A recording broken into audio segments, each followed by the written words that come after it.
Hello, everyone. Welcome to another Disney reading from the Quarantine Theater Company. I am Curtis. I am going to be the host, and tonight we are reading and singing along to a Goofy movie. I'll be scene description. I am going to be Powerline. I am going to be PJ, and I also think I am going to be I'm also going to be Stacy. Yeah, and some other roles. As our Goofy, we got Logan. As Max, we got Jared. As Roxanne, we've got Jessica. As Pete and Bobby, we got Hunter. And as Principal Mazer, we've got Rudy. So let's start off since I'm also going to be the scene description. All right. So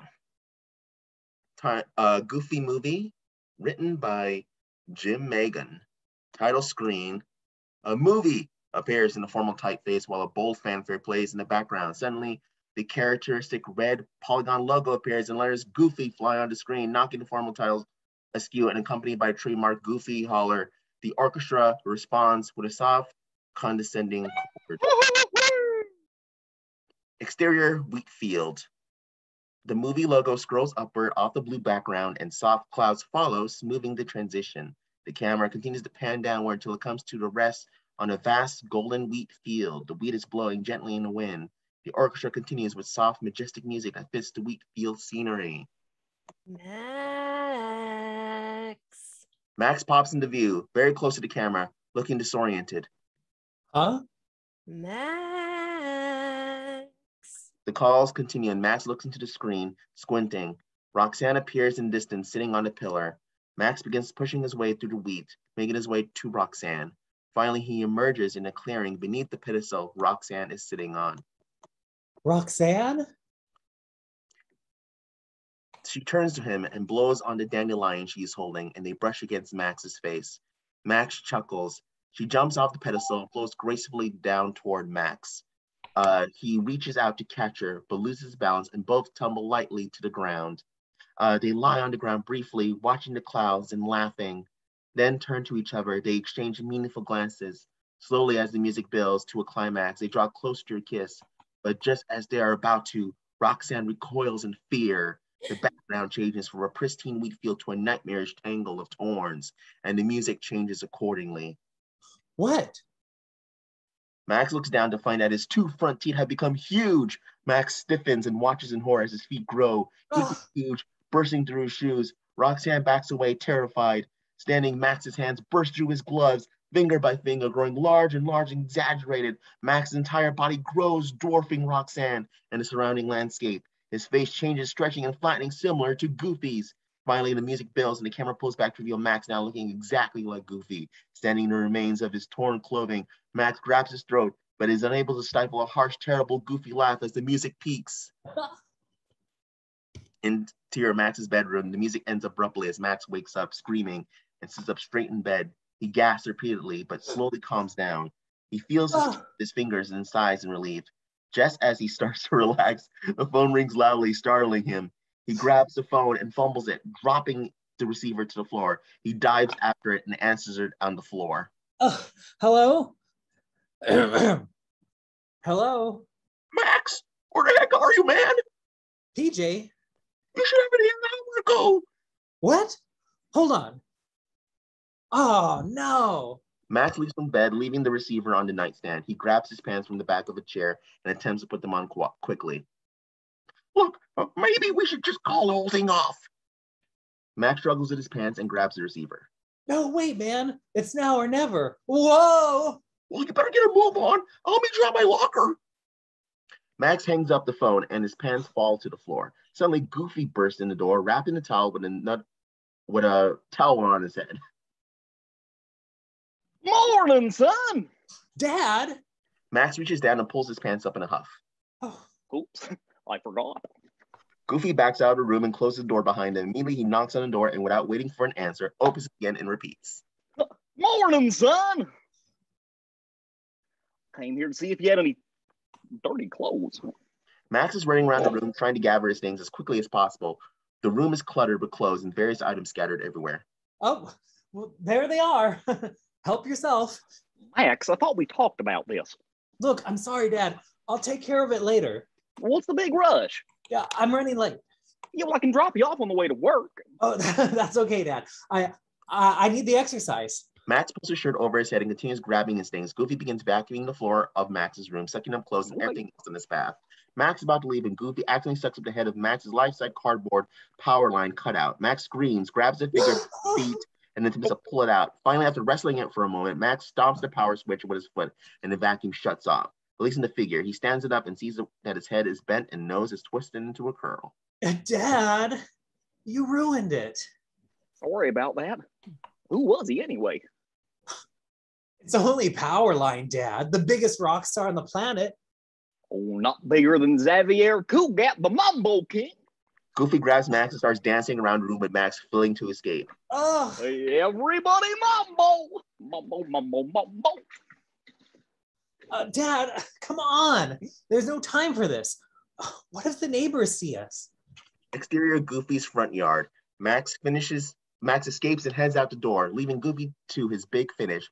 Once outside, Goofy, clad in his towels, catches Max and hands him a brown paper bag. Maxie, wait up! You forgot your lunch. Oh. Have a good day! To Max's chagrin, Goofy kisses him on the cheek. Just as a group of his classmates skateboard by, they laugh at him. Max waves back, embarrassed, and stops toward the gate to leave. As he leaves, an electric guitar riff begins, the After Today song. They've been laughing since I can remember, but they're not gonna laugh anymore. No more Maxie the Geek, no more Goof of the Week like before. No more algebra test till September. No more looking at losers like him. No more having to cheat. No more mystery meat. No more gym. No more gym, no more gym. No more gym. Gonna move to the mall. Gonna live by the pool. Gonna talk to Roxanne and not feel like a fool. After today, I'm gonna be cruising. After today, she'll be mine. After today, my brains will be snoozing. If I don't faint, I'll be fine. 40 more minutes of home economics. And down with the textbooks. And up with the comics. Just think of all the time I've been losing, finding the right thing to say. But things will be going my way after today. She looked right through me, and who could blame her? I need a new me, plus some positive proof that I'm not just a goof. And after today, I'm gonna be cruising. No more pep rallies to cut. Ugh. After today, my brains will be snoozing. I'm gonna sit on my butt. I've got less than an hour, and when this is ended, I'll either be famous Or you'll be suspended. Just to think of all the time I've been losing.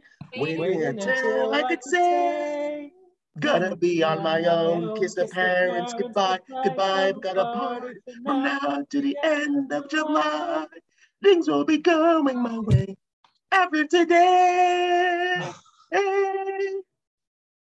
I wish that this was the day after today. Just after finishing the line, Max starts down the bleachers and trips. He falls, flailing and screaming, to the bottom of the bleachers and lands on his face. A group of students, including Chad and his girlfriend, gather around him, laughing as he reaches to pick up his books. The crowd disperses, and Roxanne appears to help him pick up his books. When Max sees who she is, he stands up flabbergasted. Are you all right? Yeah, I'm okay. I just, Max yes. babbles incoherently, and Roxanne gives him an understanding smile. They both start to giggle.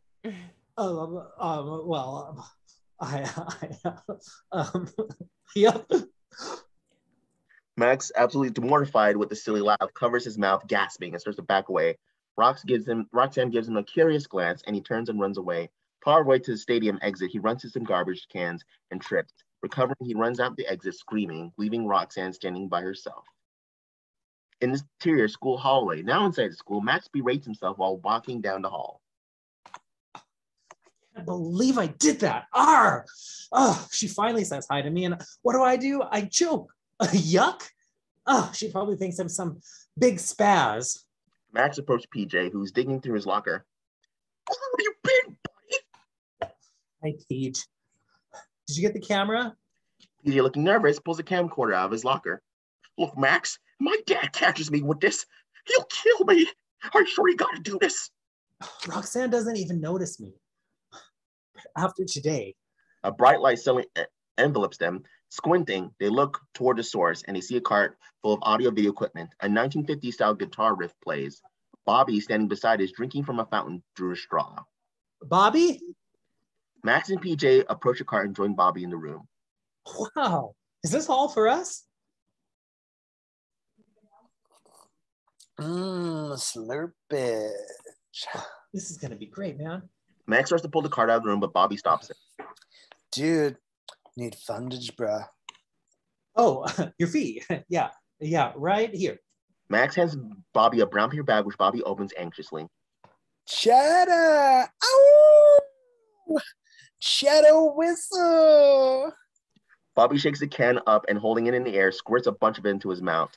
Max and PJ react with nauseous looks. Bobby stops spraying and starts licking it off his lips. He coughs and thumps his chest, coughing some of the cheese onto Max and PJ.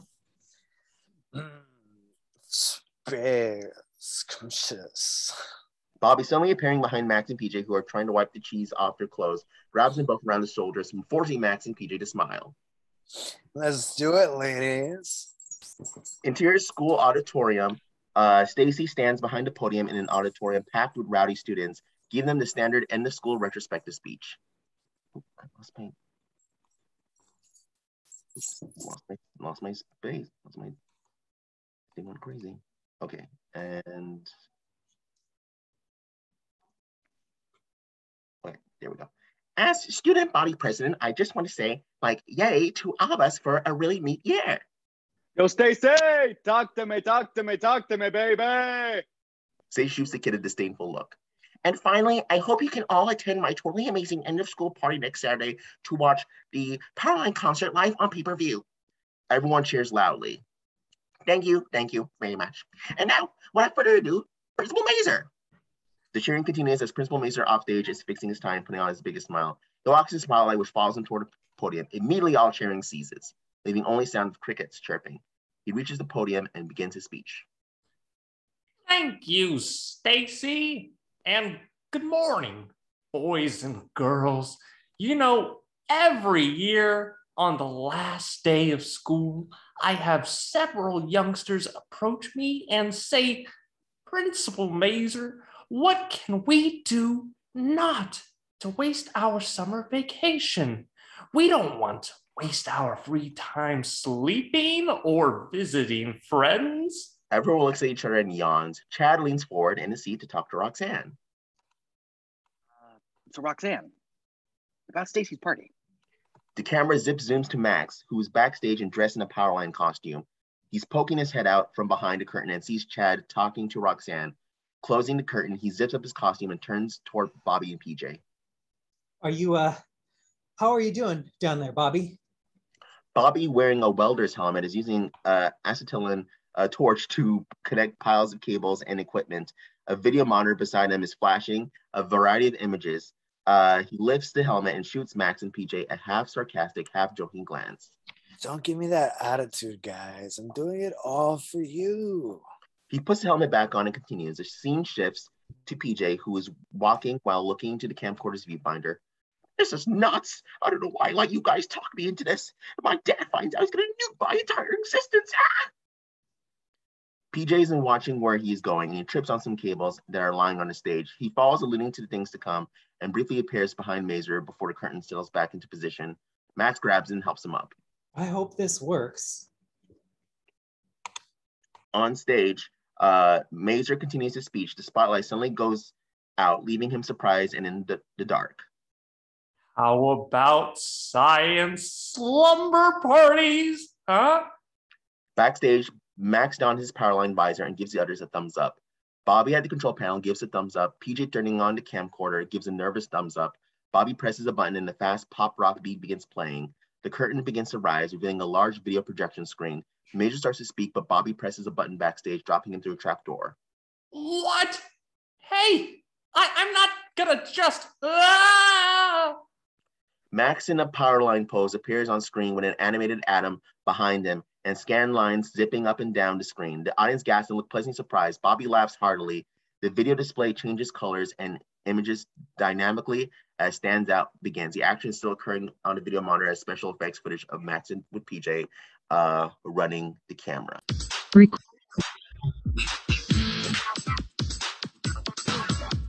Oh, I take a look at me. I can dream about a rhythm like the beat of a heart. And I won't stop until I start to stand up. Stand up.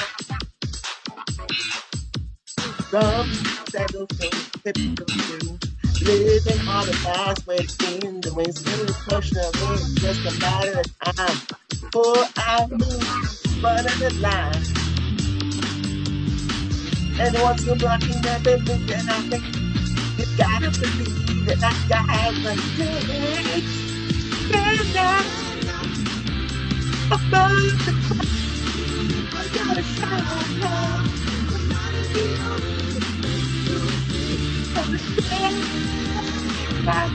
You know it.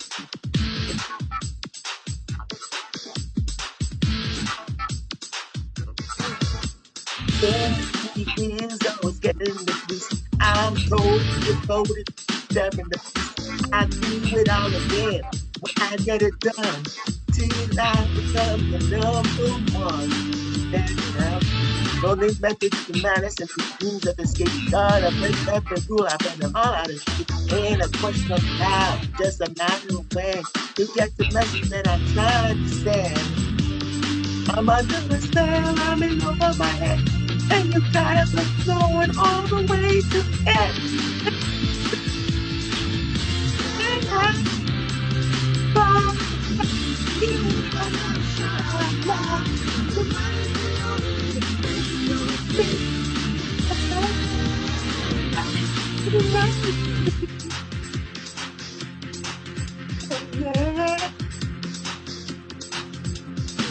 to make you stop and take a look at me instead of just walking by.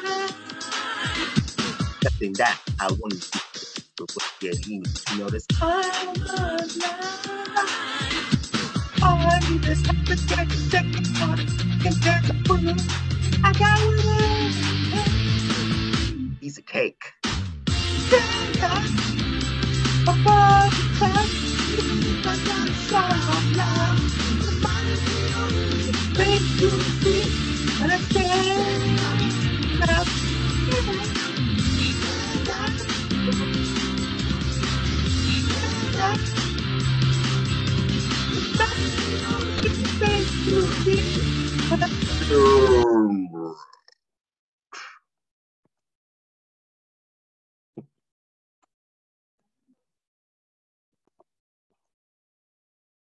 Max flies toward Roxanne, who is waiting with an outstretched hand. He almost touched, but the cables he's on stop short, pulling him backwards to spin as the music slows down and stops. He swings toward a disgruntled Principal Mazer, who stops him and takes off his visor. It's the Goof Boy!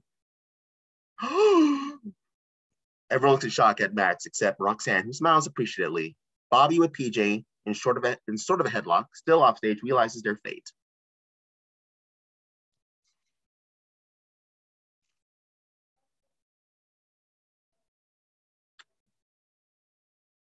We're busted. Interior photo center in a department store. The scene changes with a camera flash to a close-up of Goofy making a funny face and squeezing a rubber ducky. The angle changes and we see a small bald baby on the verge of tears. She is being photographed by Goofy, who's attempting to get her to smile. Gucci, Gucci, Goo. Come on, smile. Smiley Wiley. Oh, come on, Kimmy. Give me a nice big. Goofy squeezes a rubber ducky, making a typical squeaky noise in an attempt to get her to smile. As he squeezes it, pops out of the toy and into his mouth, getting caught in his throat. Gasping, Goofy makes a squeaky noise repeatedly. This amuses the little girl, and she begins to laugh. Seeing this chance, Goofy steps behind the camera and takes a picture of the little girl. With the red eye glow intact as he continues, Pete enters the scene. Goofy makes the squeaky sound, which annoys Pete. Goofy looks at him and makes an inquisitive sounding squeak. Stop goofing around. Pete slaps Goofy on the back of the head, dislodging the squeaker. Finished, Goofy picks up the little girl and returns her to her mother, continually making baby noises to amuse the child. Okay, Kimmy, back to mommy now. Ooh, you're such a cute little girlie. You come back and see me. Oh, you have such a way with children. And Goofy blushes as the mother leaves. Oh, you have such a way with children. Bah! Pete approaches Goofy, who's attending to the next customer. Okay, now, who's next over here? Pete knocks Goofy out of the way. Step aside, Goof. Let a pro show you how it's done. Pete bends down, talks to the little girl. She kicks him in the shin, runs around him several times up his back, and jumps on his head. Oh, hello, precious. Ow, oof. You lucky woman. Pete follows the little girl, who is hiding behind a photo stand, and ducks back and forth several times, attempting to catch her. Finally, he reaches over the stand and grabs her roughly. Come on here, honey. I'm getting more and more Randy Savage as I go. Come on here, honey. Oh, yeah. Oh, yeah. It's picture time. She's so cute. Peekaboo. The little girl continues to struggle as Goofy and Pete talk. Gosh, Pete, you are good with kids. Oh, yeah, they love me. Why, PJ's been begging me to take him on vacation this summer. Really? Where are you going? Camping. Nothing like the great outdoors to strengthen the bond between a father and son. Pete attaches Velcro past the table and the girl's diaper, then Velcros her to the table. She attempts unsuccessfully to get up. No, Max would never go for anything like that. Goofy placates the little girl with a stuffed animal. I don't know. I don't know, Goof. Something's wrong when a kid won't spend time with his parents. For all you know, he's running around with some gang and stealing stuff, causing riots. Oh, Max is a good kid. He'd never get mixed up with something like that. Interior, Principal Mazur's office. With a loud crash, reminiscent of a jail door slamming. The scene shifts to an overhead view of Max and Bobby waiting in the principal's office. Miss Maples, the secretary, sits across the room from them, typing and humming the Hungarian Death March. Max is looking terrified, and Bobby is slouching across the chairs facing the wall. I'm a failure, a complete loser. My one chance to impress Roxanne, and I blew it. After a few moments, Bobby mumbles and turns to Max, holding a small sculpture made out of squeezed cheese. Max, look, it's the Leaning Tower of cheese.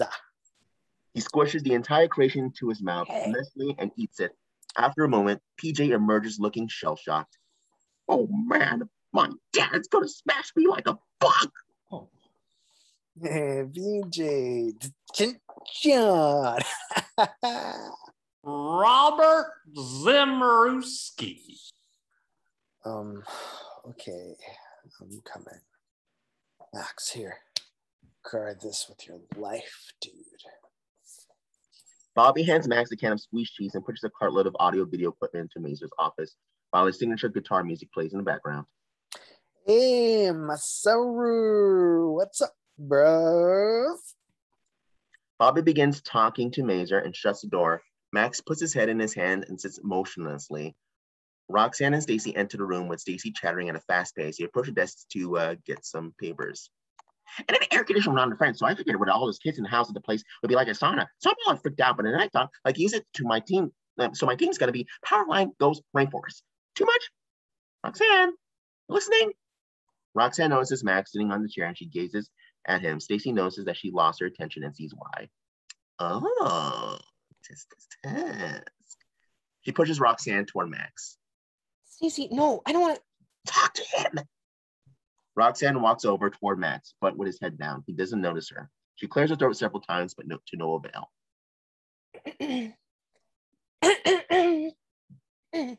She turns back to Stacy and gives her a now what glance.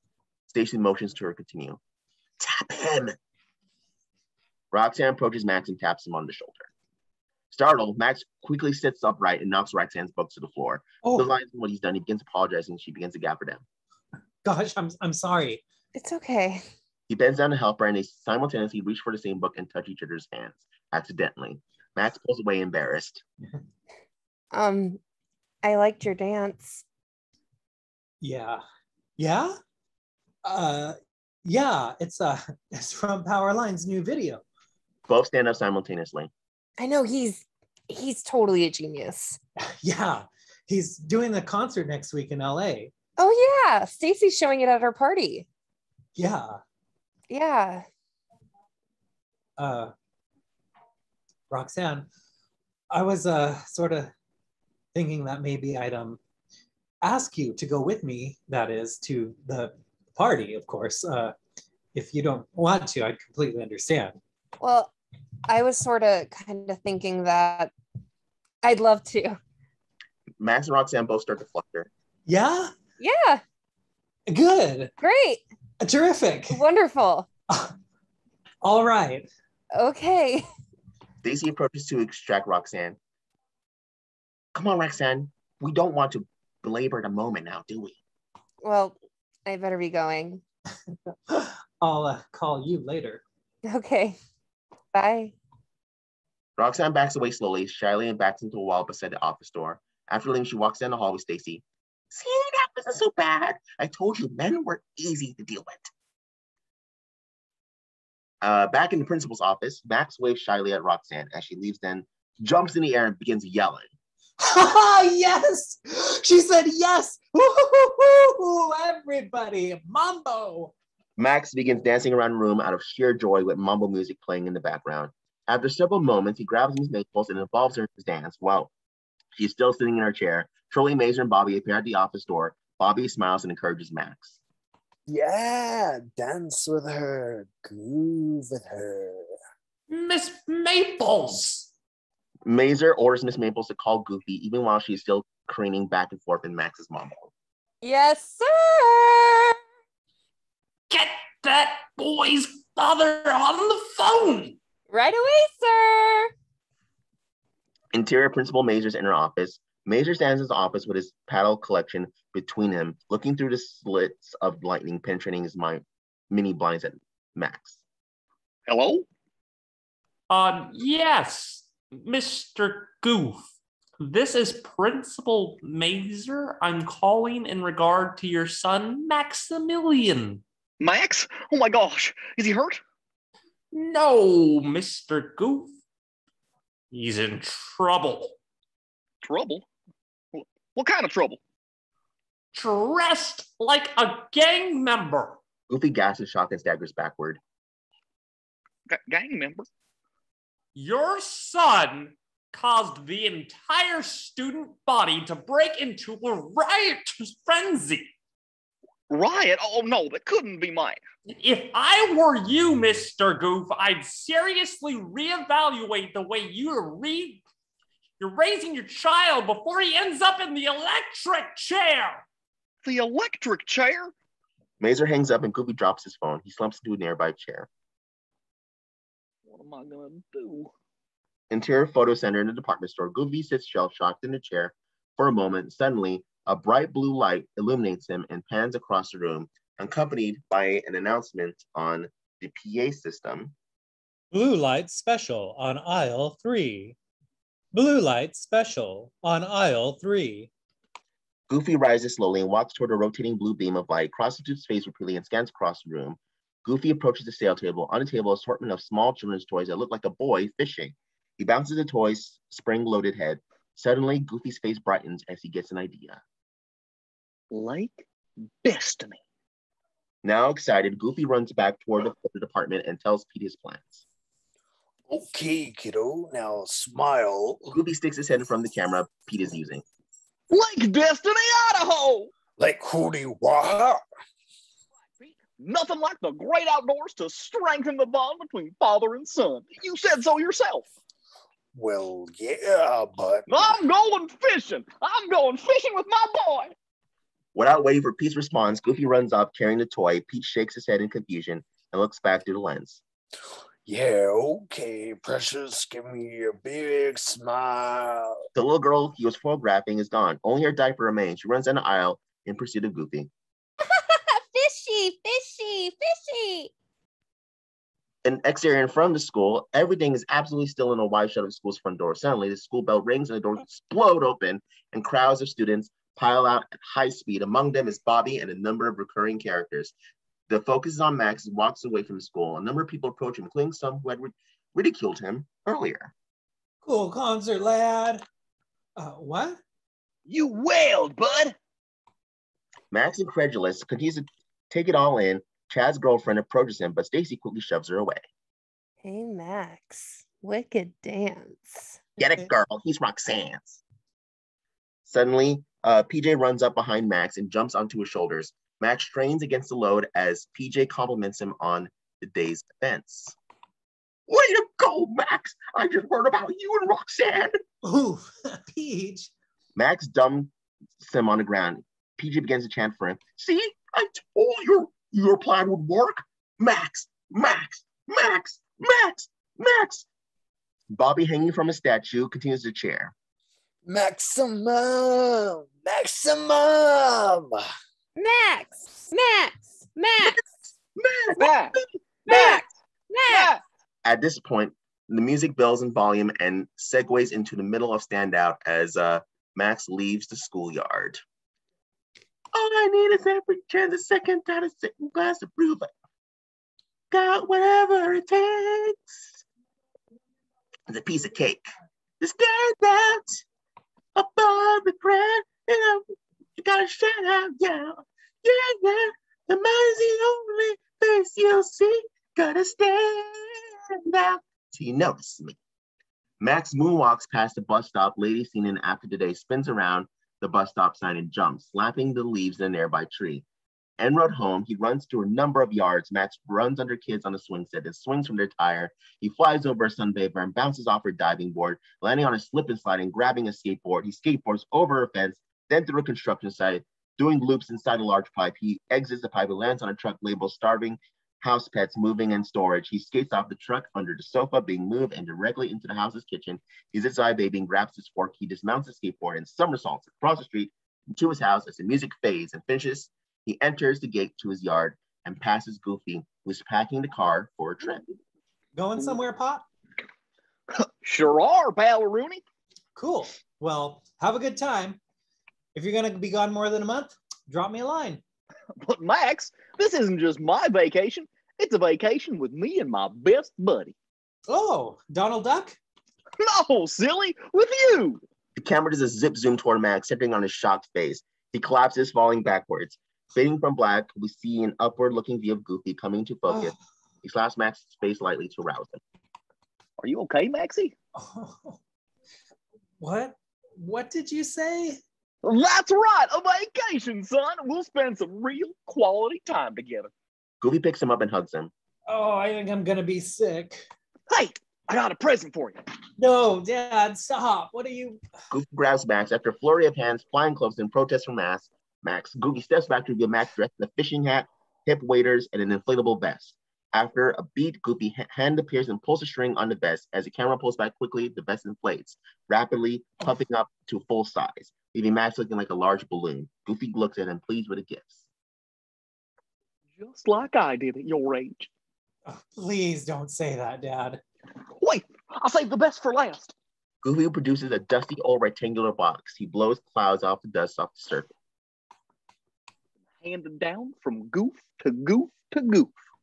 And now, it's yours, son. Goofy opens the box to reveal an old fishing rod inside. A stick? No, silly, a fishing pole. Goofy tours a line in the air. Fishing? We're going fishing? Just like my dad and me did. Two best buddies fishing on Lake Destiny, away from it all. Goofy walks toward the car. I don't want to be away from it all. Dad, I like it all. Look, Maxie, we're using the same map me and my dad used. We'll take the same route, make the same stop, see the same sights. Enchanted, majestic sounding music begins playing as Goofy opens an old dusty map and spreads it across the hood of the car. Max, still puffed up, waddles over. The map has a tangle of crisscrossing, looping wild lines drawn on it, eventually leading to Lake Destiny, Idaho. At the bottom is a list of names ending with Walter Goofy and Benjamin Goofy, which are both crossed out, and beneath them scrawled all goofs. Max is shocked. Arg, but that trip could take weeks, Dad. Exactly. Getting there's half the fun. Oh, Max pushes up the map aside. put the map away, Dad. It's not gonna happen. Son, you'll wrinkle my past and our future. What the map says, Max, we will follow. That's very mystical and everything, Dad. But seriously, there's this party I have to go to, and it's really important. Oh, there'll be plenty of time for parties when you're older, Maxie. Why, when I was your age, I never even been invited to a party. Me now. Goofy strikes at a proud pose. Great, Dad. Goofy opens the car in hopes of persuading Max to get in. Hop in, Maxie. Max starts the door. No. Goofy is uncertain how to proceed. He thinks a moment and his face brightens with an idea. He then frowns sadly and proceeds to try to make Max feel guilty. Oh, all right, man. I guess I'll just have to go. All alone, that's all. Just sit in the boat, all alone, talk to myself, all alone. I guess so. Oh, come on, hop in. Goofy opens the car again, hoping to persuade him. Max refuses repeatedly and then shuts the door each time Goofy opens it. No, Dad. Hop right in there. No. Go for it. And at this point, Goofy's out of ideas, completely frustrated. He grabs Max, who's still immobile in the inflatable vest, shoves him into the car. He ties him down with a seatbelt, accompanied by utter protest from Max. We're ready for takeoff. Goofy shoves Max as he struggles with the restraints, runs around the car, and gets in the driver's side. He gets ready to start the car. For an adventure, Maxie? Why are you doing this to me, Dad? Because I don't want you to end up in the electric chair. The electric chair? What are you... Giving up on you, son. Together, we're going to work this out. Work this out? No, But Dad... no buts about it, Maxie boy. Your old pop knows what's best. But... Max is speechless as Goofy starts the car to leave. He resigns himself to the situation, he looks gloomily at the fishing pole. Exterior suburban street. Goofy backs out of the driveway and runs over part of his fence, crushing it. Goodbye, house. Goodbye, mailbox. Goodbye, broken pile of wood. Head down the road, and there are only several blocks from their house when Max remembers his date with Roxanne. Goodbye, hopes. Goodbye, dreams. Goodbye, Roxanne. Roxanne! Dad, I've got to stop somewhere first. I have to talk to someone. Well, Max grabs the wheel of the car, turning into the right. The car careens around a turn, leading sideways, bouncing off other vehicles and severing a fire hydrant. The car finally pulls to the side of the road. Max gets out and heads up the walkway in Roxanne's front yard. Exterior, Roxanne's porch. Well, make it quick, Maxie boy. We got to put some road behind us. You get to cancel your first date in less than an hour. Must be some kind of lame-o record. Max arrives at the front door and rings the bell. After a short pause, a large hulking man appears in front of the door in an undershirt and boxer shorts. He grunts. While frightened, Max takes a step backwards. Hi. Is Roxanne home?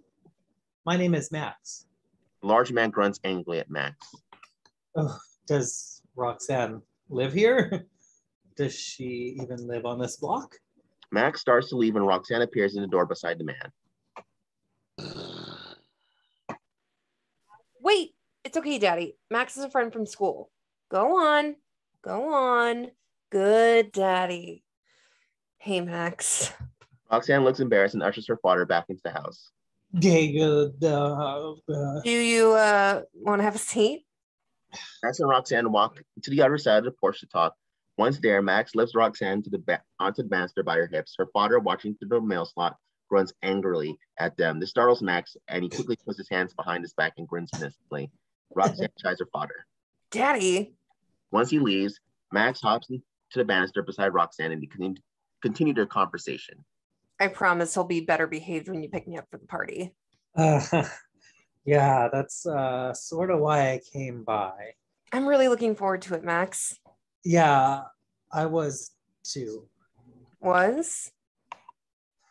You see, my dad's on this stupid father-son kick. Oh, don't worry about it, Max. It's just a dumb party. No, it's not. Roxanne, I really wanted to go with you. No, Max, I understand. My dad surprised me. I don't even want to go, but I have no choice. I'm sure I can find someone else. So, someone else? I'll just talk to you later. Roxanne begins walking toward her front door to go inside. She's almost to the door and Max panics. He doesn't want Roxanne to go to the party with someone else, so he blurts out a lie. Roxanne, my dad is taking me to the Powerline concert in LA. Oh. Your dad's taking you clear across the country just to see a concert? You see, my dad he knows Powerline. They used to play together in a band. Yeah. Goofy beeps the car horn and yells to Max.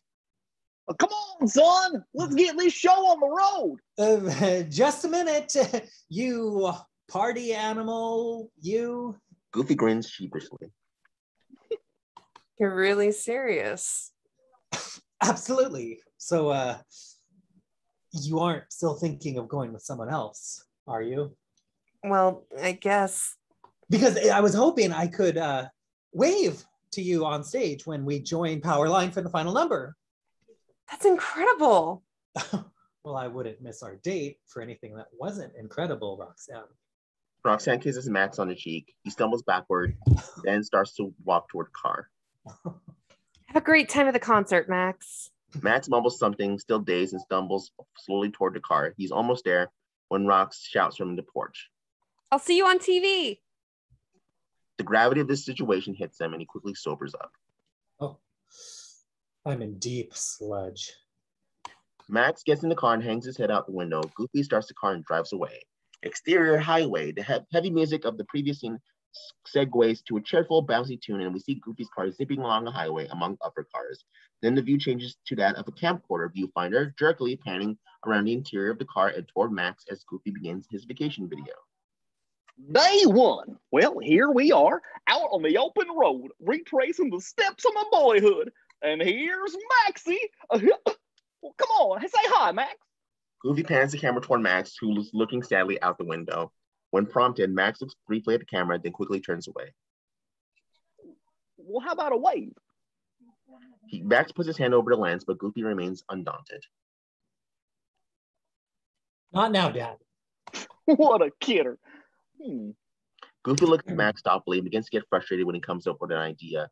He checks his pockets and finds a hastily scrawled list of games that he had played with his father as a child. Some of the items include storytelling, road bingo, 20 questions, and Simon Says. He begins to read the list and excitedly asks Max to play when he picks one. Fun games I used to play with my dad. Road bingo, 20 questions. Oh, hey, Maxie, let's play a game. You think of a name, and I'll try to guess who it is. Male or woman? Man. That's a toughie. Walt Disney. Oh, right. Oh, I'm good at this. Now I'll think of one. Goofy's thought is interrupted by loud and rock guitar music. Surprised, he looks at Max, who's busy playing air guitar with his hands and listening to the music. Oh, you want to sing a song, huh? Me and my dad used to sing this one all the time. Goofy grabs an 8-track cassette from his rack, puts it into the car's tape deck, starts it playing, and sings poorly along with it. Max looks at Goofy in disbelief. High hopes, he's got high hopes. He's got high apple pie in the sky hopes. Max, having heard enough, turns back to the radio and continues his air guitar playing, interrupting Goofy's song. After several moments, Goofy turns the tape back on and continues singing, angering Max. There goes another rubber tree. Max turns his music back on, followed by Goofy playing his Their conflict escalates, and they switch songs faster and faster, both getting continually angrier. Oops, there goes, oops, there, oops, oops, oops. Finally, they both jam their buttons simultaneously, and the stereo mangles the tape, then blows up in a puff of smoke. Oh, great, Dad. Now we don't have any music. Oh, Maxie, it's not so bad. We'll just have to entertain ourselves. Max sighs and resumes looking out the window. Goofy begins to get frustrated as they sit in silence. With cars passing quietly, he looks around for something to do, then notices his car keys rattling against his Disney logo keychain in an interesting rhythm. He looks in the side view mirror and sees that the tailpipe has joined in, puffing and backfiring in time. Some rattling pots and pans in their luggage contribute, then Goofy begins whistling. Goofy looks at him bored. Max looks at him bored as they merge onto the highway, passing a sign labeled open road, and Goofy begins the open road song. Trying to liven him up, Goofy playfully pokes at Max, muscles up his hair, and grabs him in a hug-like fold, but he doesn't pay attention to where he's going, and the car swerves wildly. Do you need a break from modern living? Do you long to shed your weary load? If your nerves are raw and your brain is fried, just grab a friend and take a ride together upon the open road. All in Come on, all, Maxie. I'd rather have detention. All in all, I'd rather eat a toad. Ugh. And the old man drives like such a klutz that I'm about to hurl my guts directly upon the open road. There's nothing can upset me, 'cause now we're on our way. Our trusty map will guide us straight and true. Roxanne, please don't forget me. I will return someday, though I may be in traction when I do. Me and Max relaxing like the old Worse days. than dragon's breath and acne. In a buddy kind of mode. Mad, I think I may When I explode. see that highway, I could cry. You know, that's funny. So could I just be. Just being out on the open road. Howdy, boys. Is this the way to Nashville? Watch it, Mag, or you'll be getting towed. I'm in a hurry to arrive, 'cause I'll be turning 65 next time I see the open road. Just a week of rest and relaxation, Yeah, and the odd romantic episode. very. Yeah. And it's California, yeah, you're a bust. Look out, you dirtbags eating like dust. From now on, I'm on the open road. It's me and little Maxie, my pipsqueak pioneer. Their pod is forever westward home. Yeah. Could someone call a taxi and get me out of here to Beverly Hills 90210? Every day, another new adventure. Every mile, another new zip code. code. And the cares we And had, we are gone for good. And I'd go with them if I could. I've got no strings, no strings on me. I'm feeling fancy free. A wonderful, Wonderful to be on the open road. Goofy's car, now alone, zips under a bridge and knocks off some of his luggage as he disappears into the sunset. The scene changes to the next day. They're still driving on a rural interstate. Goofy is again reading the map while driving, and he slowly edges onto the oncoming lane. Max, not paying attention, suddenly realizes what is happening when he hears a horn blaring. At first, he's too petrified to speak or move, but at the last minute, he screams and grabs the wheel, swerving the car onto his lane and barely avoiding collision with a tractor trailer. A break from modern living. Grab a friend. Our Dad, you're gonna get us killed. Why don't you just give me the map? Oh, no thanks, son. Navigating's a big responsibility. Max gives him a dirty look. Besides, I wouldn't want to spoil the big surprise. I'm taking you someplace pretty special. Exterior, Lester's Possum Park parking lot. Twangy country music plays as Goofy pulls into the parking lot of Lester's Possum Park, a rundown tourist trap. The entrance is shaped like a huge possum head with an open mouth and big teeth. A mother is dragging a terrified little girl into it. Max is mortified at the sight of it. Gosh, that's even better than I remembered. No, Mommy, I don't want to go. Yeah. fun. Hey, tell you what, I'm just gonna wait right here in the car. You party pooper. Come on, this is gonna be fun. Oh, Goofy grabs Max and drags him out of the car. An old man in front of the worn stage curtain introduces the show to the audience, who are sitting on a variety of broken benches and other objects. Well, howdy there, folks. Lester's is proud to present the Possum Posse Jamboree. Here it is. The audience applauds enthusiastically. Goofy dashes in with Max moping behind him. Just in time.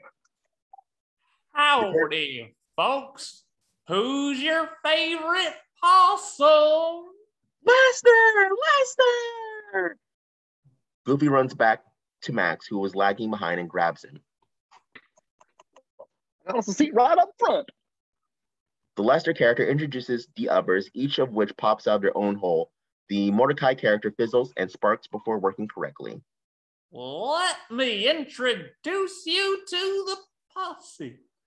Here's Buford, Buddha, and Mordecai. Hey, Lester, ready for yodeling?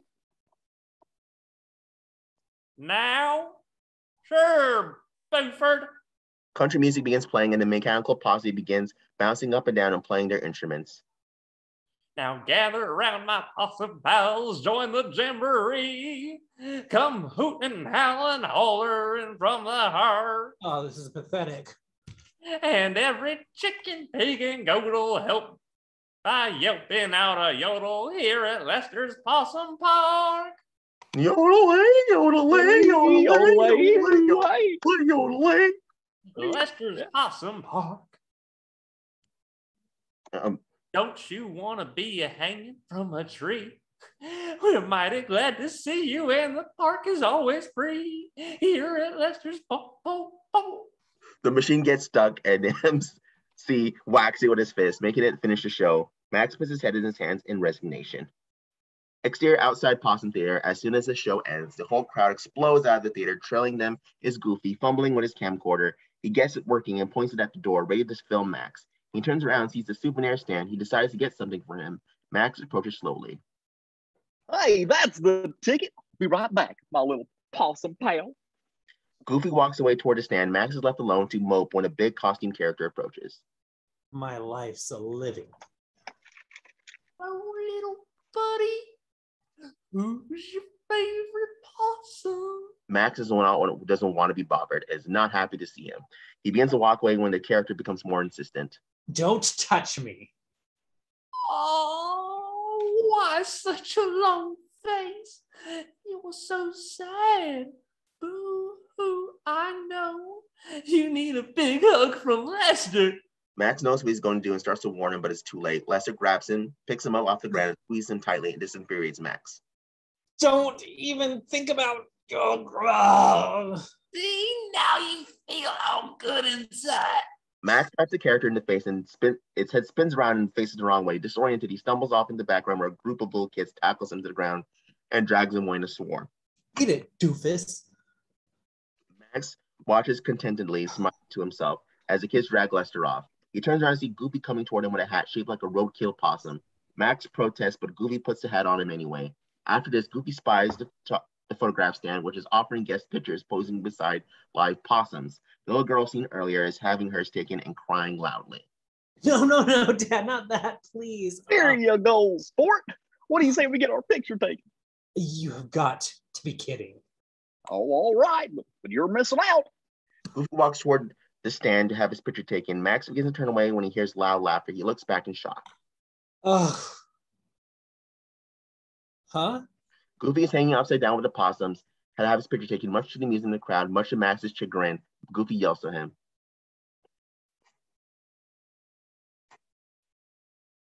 Can't hear ya.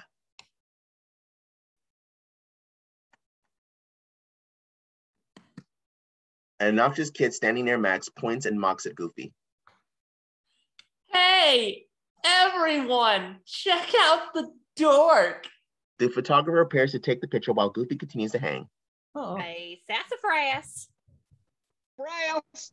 Goofy and the possum pose and smile. The photographer takes the picture, but just after the flash fades, a branch they were hanging on falls, catapulting one of the possums through the air. Goofy lands on his head while the possum smacks into Max's face. Oh. After looking directly at Max for a moment, the possum decides to hide in Max's shirt. Max starts jumping around wildly, trying to get rid of the possum. The band takes this as their cue to play dance music and begins to do so. Goofy also thinks Max is dancing and rushes to join him. Get out! Get it out! Well, that's the spirit, Maxie. Max resolves the situation by pulling his pants down and extricating the possum, but as he pulls his pants up again, Goofy grabs him by the arm and begins spinning and dancing him around in the comical style dance. All Max sees is a flurry of laughing faces. Dad, no, Dad, this is embarrassing. The music ends and Goofy props Max up on his knee at the finale. The crowd applauds loudly, still laughing. Max glares fiercely at all of them. Ta-da! The obnoxious kid pops up out of the crowd to make fun of them. It's Dork and Dork Jr. Ha ha ha. The crowd continues to laugh loudly. Max walks away from Goofy, looks angrily at the people, and throws the possum hat down on the ground in disgust. He shoves his way out of the crowd, knocking a laughing kid to the ground in the process. He stomps out of the park and returns to their car. Exterior outside Lester's Possum Park. Max attempts to open the car's door, but is locked. He hits the window in frustration.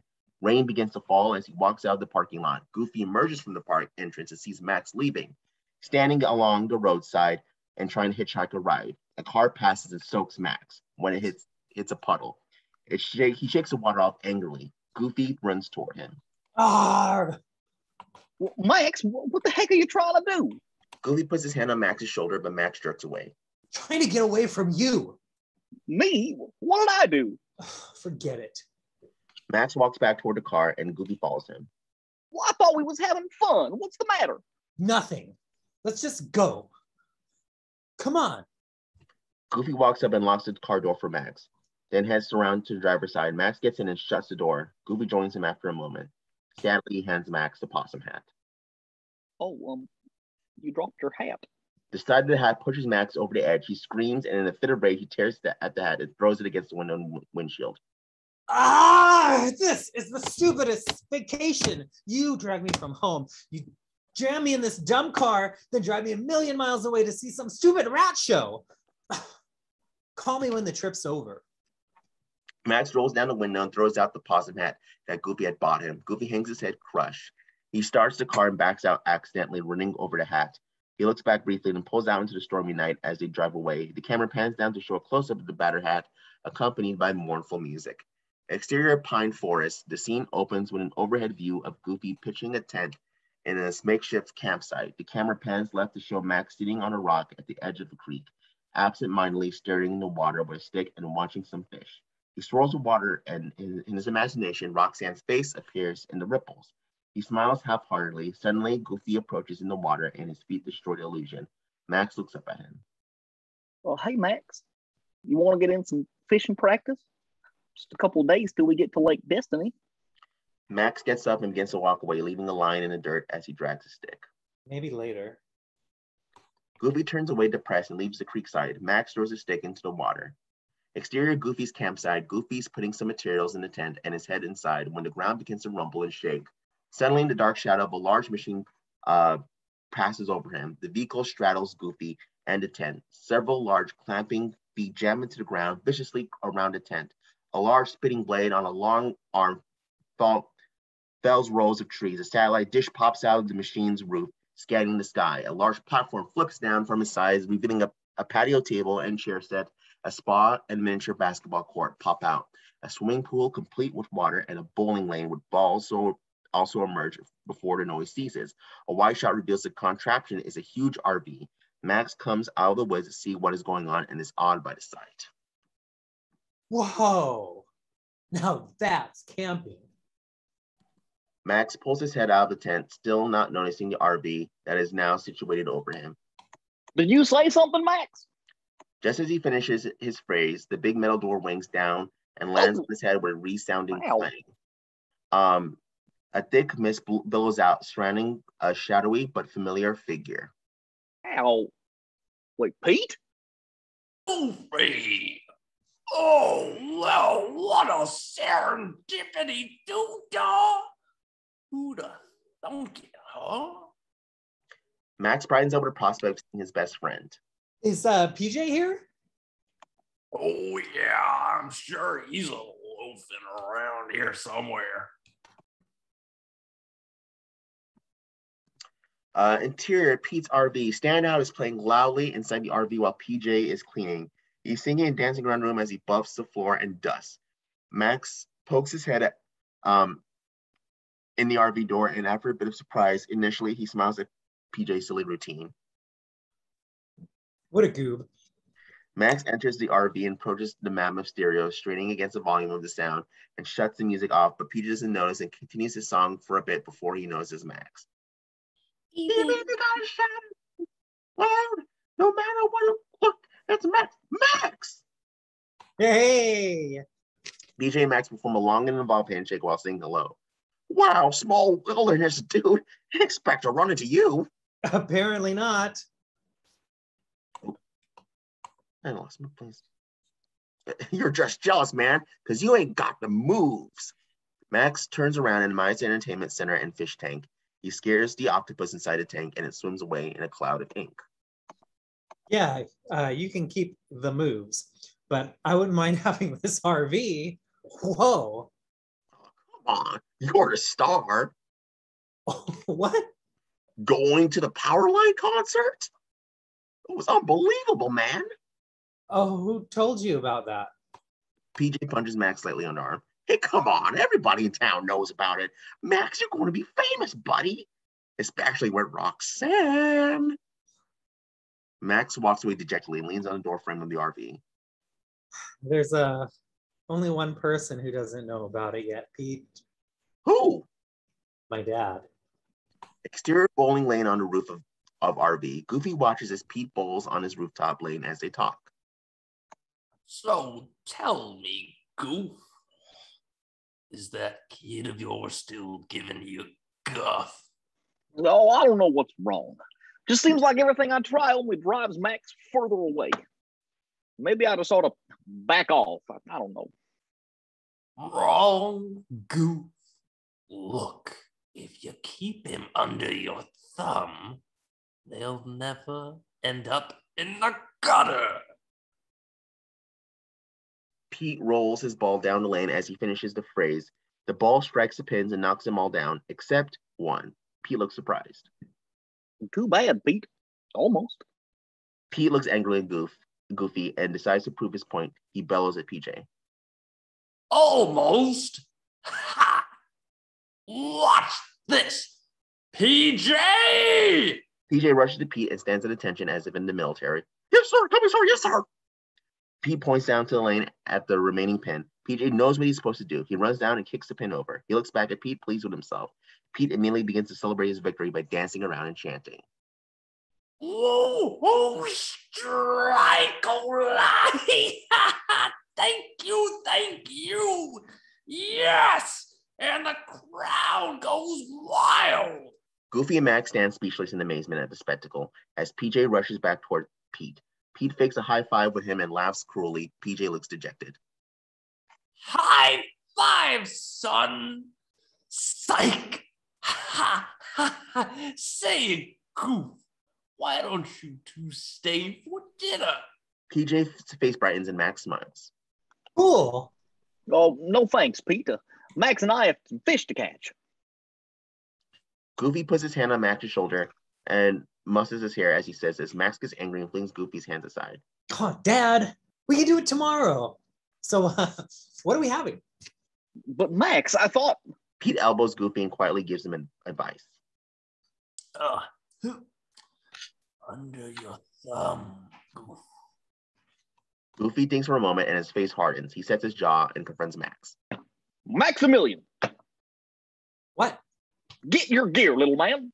We're going fishing. Max frowns and sets his jaw, challenging Goofy. Goofy responds with authority. Now. Max turns away and leaves defeated. Arr. Goofy looks triumphantly at Pete and they wink and exchange thumbs up. Goofy strides off. Exterior woodland lake. The water of a quiet stream is disturbed when Goofy pushes an unwilling Max out into the stream, both of them in waders. Dad, I don't even know how to fish. Come on, that never stopped me. Now, let me show you a little family secret handed down through about 12 or 13 goof generations. The perfect cast. The perfect what? The perfect cast. My dad had taught it to me when I was your age. Okay, now watch carefully. Max watches unimpressed as Goofy shakes his body around to loosen up and demonstrate the cast. You got to get loose, relaxed. You put your feet apart, then 10 o'clock, 2 o'clock, quarter to 3, a touche twist, over, pas de deux, I'm a little teapot, and here's the wind-up. Goofy swings a pole backward to the wind-up for the cast, and he inadvertently hooks a steak on Pete's nearby barbecue grill. He makes the cast and snatches it away. Pete, who was looking the other way, looks back to his steak and is surprised to find it gone. Fly! Goofy swings the pole and sends the steak flying. He looks proudly at Max, who is still frowning imperiously. The steak overshoots the water and lands on the opposite side. After a moment, a shadow covers it, followed by an approaching pair of large feet. The camera pans upward to show Bigfoot eating a tree branch. He smells the steak, looks down, and spies it. Goofy doesn't realize what's going on, and he continues his demonstration. We reel her in.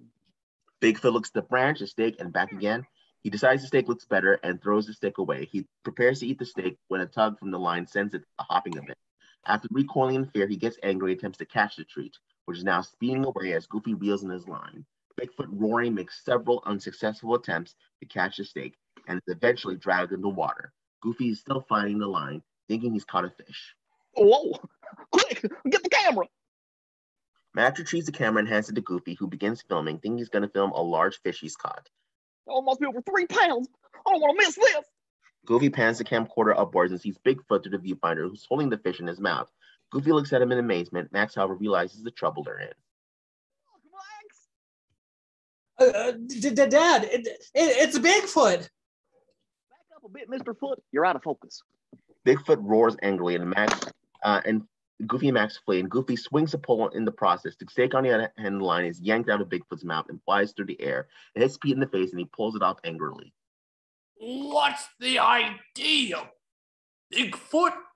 He looks in their direction, and he sees Bigfoot chasing them toward him. Pete grabs the grill and runs back toward the RV in fear. He tosses the grill inside and slams the door behind him. All the RV's attachments and the appendages are jerked inside quickly, and it zooms away, leaving behind Goofy and Max's tent and a few puddles of water from the pool. Goofy is still taping Bigfoot, watching him through the viewfinder as he runs, tripping over the tent. He drops the camera and continues to film as he attempts to get into the car. Behold, the legendary Bigfoot. Fable but seldom. Wow! Wow! Wow! Wow! Dad, quick, he's coming. The car's locked, so they both get into the car through the sunroof. Goofy frantically tries to close it behind him and succeeds just before Bigfoot reaches them. Frustrated, Bigfoot jumps onto the car's roof and rocks it back and forth a few times.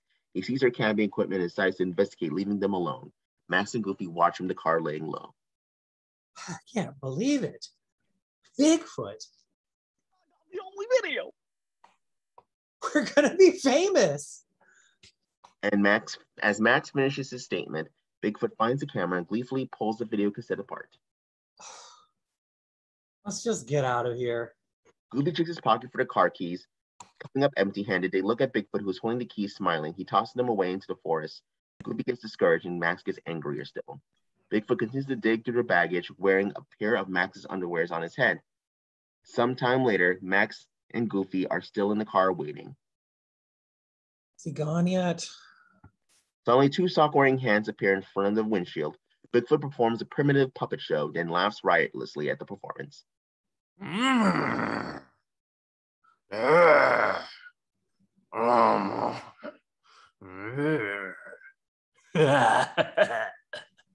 Goofy responds to Max's question.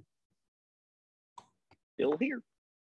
Bigfoot runs back to the baggage, sending a shower of clothes and other items into the car soon while Goofy and Max talk. A grumbling noise is heard. Gee, Max, that Bigfoot or your stomach? I'm starving. A can of soup lands on their hood and lands on the end right in front of them. Alphabet soup coming up. Goofy rolls down the window to reach the soup. In the process, he makes a small noise which Bigfoot hears. Looking up alarmed, Bigfoot is crushing a can of whipped cream in his mouth. When he sees that Goofy and Max are vulnerable, he begins running toward them. Roaring, terrified, they try to get their can of soup inside even faster. Dad, stop playing around. He's coming. Just before he reaches them, Goofy manages to roll the window. Bigfoot bounces off the car, landing on his back as he sits up a headphone radio that had been sent flying lands on his head. Disco music begins playing, and Bigfoot reacts with fear. After a few moments, he begins to enjoy the music, laughing and moving with the beat. Interior Goofy's car, the cigarette lighter in Goofy's apartment pops, and he removes it. He bounces the can of soup on top of the lighter. Well, it's nice to know this thing's good for something. Waiting for the soup to finish, Goofy and Max sit, looking away from one another without speaking. Suddenly, Bigfoot appears in the window behind them in the distance. He dances to stay alive behind their heads, but they don't notice him. After he's gone, silence returns. Max and Goofy look at one another simultaneously. They both look away embarrassed. More uncomfortable, silent moments pass, when Goofy begins chuckling without warning.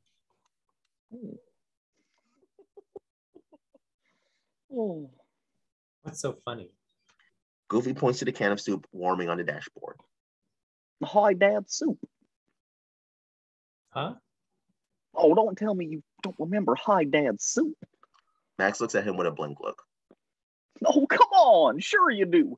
You used to spell things out using the letters like Hi, Dad or Maxie or... Ambidextrous? Yeah, huh? But no, little words like Hasta la vista? like bye-bye. Or I pledge allegiance. Or I love you. Goofy stops himself short and looks surprised at what he said. A soft, sad bow piece begins. Max looks equally sad and they both turn away from one another. Max, trying to fill the silence, inquires about their meal. Is it soup yet? Goofy picks up the can and opens it by puncturing the lid with his big front teeth. Whoa! Where'd you learn to do that? Max picks up a styrofoam cup and Goofy fills it with soup. Your granddad taught me that when we went to Yosemite. You two did a lot together, huh? Yeah. Max looks sadly into his soup. Both of them begin to speak at once, but neither hears the other, and they both cut themselves off. Max, Dad. how's the soup? Max drinks some of the soup and answers him. He wipes his mouth, but some of the soup remains on his face. Not bad. I mean, He sees the soup and smiles. what? Nothing. The silence is interrupted by grunts from Bigfoot as the car lurches back and forth. Bigfoot climbs onto the roof and lays down to sleep. Well, might as well get some shut-eye. Well, I don't think we're going anywhere tonight. Goofy lays down on the seat and curls up to sleep. Max wipes the soup off his mouth and looks down to the cup inquisitively, swirling the soup around. After a few moments, Goofy is roused by a tap to his shoulder, and Max hands him the cup of soup. Goofy looks down into the cup in which the letters now spell, Hi, Dad. Deeply moved, looks back at Max, who is lying down nearly asleep. Hi, Maxie. After a brief establishing shot of the exterior of the car with Bigfoot on top to indicate the patches of time, Goofy is seen sitting upright in the front seat of the car, snoring loudly. Bigfoot is also snoring loudly on the roof. Max, however, is staring into space with bloodshot eyes, unable to sleep. He sits up to sleep and fumbles through the bag beside him, pulling out a postcard from Lester Possum Park. He finds a pencil and decides to write Roxanne. Dear Roxanne, couldn't sleep. His thought is interrupted by a particularly loud snore by Goofy and Bigfoot. So I thought I'd drop you a line. Dad and I are having a great time. We're only a few days away from LA, and I can hardly wait for the big concert. Ugh. He begins to rethink his letter when Goofy yawns and talks in his sleep. Hi, Dad. Yeah, more Hi, Dad soup, please. Max smiles, touch, and decides to do the right thing. Dear Roxanne, sorry I lied. I'm not really going to the Powerline concert. You may never want to see me again. Realizing what he's saying, Max stops. Man, I'm dead no matter what I do. First, he sits back in his seat and he kicks the dashboard. The glove pops open and Goofy's map springs out into Max's lap. He looks at Goofy to be sure he's still asleep. Then begins tracing the path on the map with his finger. He notices that their course meets a junction that leads to Los Angeles. A pencil rolls out into the map, stopping in front of him. Max picks up the pencil and debates what to do.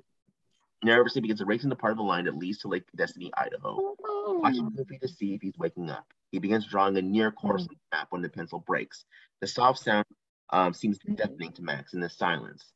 Goofy begins to stir. Frantic, Max grabs the broken point and continues to draw. Goofy begins to wake up as Max quickly completes the line and returns the map to the glove compartment. He sits back in the seat innocently as Goofy rouses and looks at Max sleepily. How many cups of sugar does it take to get to the moon? 3.5. Having not actually been awake, Goofy falls back into the seat again. Max sinks into his seat, relieved. He looks at the postcard he had written and tears it up. Holding the pieces out the window, he lets the wind carry them away. From a distance, we see the pieces flying. One lands in a tree near the camera. It clearly reads, "I lied." Exterior truck stop. A landscape covered with tractor-trailer rigs is distinguished only by the set of small buildings with large signs reading diner and eat and get gas. Soft country music plays to set the atmosphere. Interior truck stop. In the truck stop, the first view is a reflection of the diner's interior on a bell. In the reflection, some of the patrons, including Elvis, can be seen. The image is disturbed when the cook rings the bell. Pick up. Hold your horses. The view pans back as the waitress collects the meals and heads out through the crowded diner full of chattering people. She arrives at Goofy and Max's table with their food. Short stack? Right here. Here you go, hon. She turns to Max to hand him his food, but he's preoccupied and doesn't hear her. Eggs. Oh, yeah. Right here. Sorry. Here you go, cutie. The waitress sits his food in front of him and he looks down at it. The eggs and bacon are forming a smiley face. Goofy begins eating his pancakes when he notices Max absently picking at his food. He thinks for a moment and he looks at the map and decides what to do. Max, I think we need to talk about this. Max, thinking he's been caught in the act, stutters nervously. Seems to me you need to start taking some responsibility around here. Goofy stands up at his seat, taps his water glass, and draws everyone's attention. Max shrinks into his seat, embarrassed. Excuse me, can I have your attention, please? I, Goofy, hereby dub my son, Maximilian, official navigator and head which-wayer of this here road trip. Goofy hands Max the map ceremoniously. The other people in the diner applaud and cheer loudly. Seriously? I'm not even looking at the map anymore. As a matter of fact, you can pick all the stops from here to Lake Destiny. I trust you wholeheartedly, son. Max looks back at Goofy sheepishly. Goofy raises his mug of coffee for a toast, and Max joins him with his water glass gingerly. To the open road. To the open road. A piano slide leads into a jazz pop tune that provides the background music for a music montage. They clink their cups together, and the car is seen leaving the diner. Music montage, description of segments. An overhead view of this crease map shows Goofy's car driving around surrealistically with clouds overhead casting shadows on the map as they head toward their destination. Goofy attempts to ride a jet ski, plunging into the water and shooting out again. He loses control and runs to the ground. Proceeding up to the beach, he slides past people sunbathing and through a row of cabanas. He emerges on the upper side, dressed in a variety of women's clothing. A close-up of the car's front wheel follows and the wheel blows out. Max and Goofy attempt to change the tire in a series of segments that are separate through the montage. Here they both reach for the spare tire simultaneously and hit their heads together. Recoiling, Max rubs his head and Goofy gets the tire. Max and Goofy ride a roller coaster side by side. Max enjoys himself immensely, but Goofy gets sick. Emerging from the restroom, labeled a symbol that looks like him, holding his stomach gingerly. Goofy is greeted by Max, who cheerfully offers him a tray of junk foods, hot dogs, french fries, nachos, and soft drinks. Upon seeing the food, Goofy grabs his mouth and races back into the restroom to throw up again. A monster truck crushes the roofs of a row of small cars while Max and Goofy look on at the monster truck rally. Max, swinging a giant foam #1 finger, notices that Goofy is holding his head in an attempt to block out the noise. Another driving across the USA map sequence shows them getting closer to their destination. Max uncovers Goofy's eyes in order to surprise him with their current stop. Goofy opens his eyes to see the world's largest house of yarn. Excited, he yells, "Oh boy!" grabs Max by the arm and drags him along to see the house. Max and Goofy are watching a mime on a street corner. The mime is performing the standard pulling a rope routine, appearing to pull over an overhead rope, Goofy nudges Max and winks at him. He approaches the mime, pretending he's falling in an imaginary wall. He makes a scissors motion with his fingers, and the mime gestures as if he's holding his rope out to be cut. Goofy smiles and makes a cutting motion where the rope would be, and the mime smiles back for a moment before a piano falls and lands on him. Goofy and Max turn around and begin whistling innocently as they slip away. Another map sequence establishes them as being closer still to Lake Destiny. Returning to the tire changing sequence, Goofy is in the background pumping air into the new tire while Max struggles trying to remove the blown tire. He slips and the tire wrench flies through the air like a boomerang. Goofy ducks and just misses his head.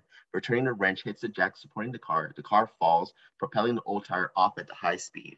Hits Goofy in the chest, and as he's lifting the new tire, he sends the new tire flying, and it lands on the car's axle just as the car is on its way down from a bounce. Max and Goofy exchange pleased glances. Goofy is holding a camera at arm's length in an attempt to take a picture of himself and Max standing in a cave. He is oblivious to the many eyes behind him watching. He takes the picture and Flash disturbs the bats. They fly toward them. Goofy and Max run out of the opening to the cave. The sign above it reads Carl's Butt Caverns. A batter at a baseball game, Goofy and Max are attending, hits the ball.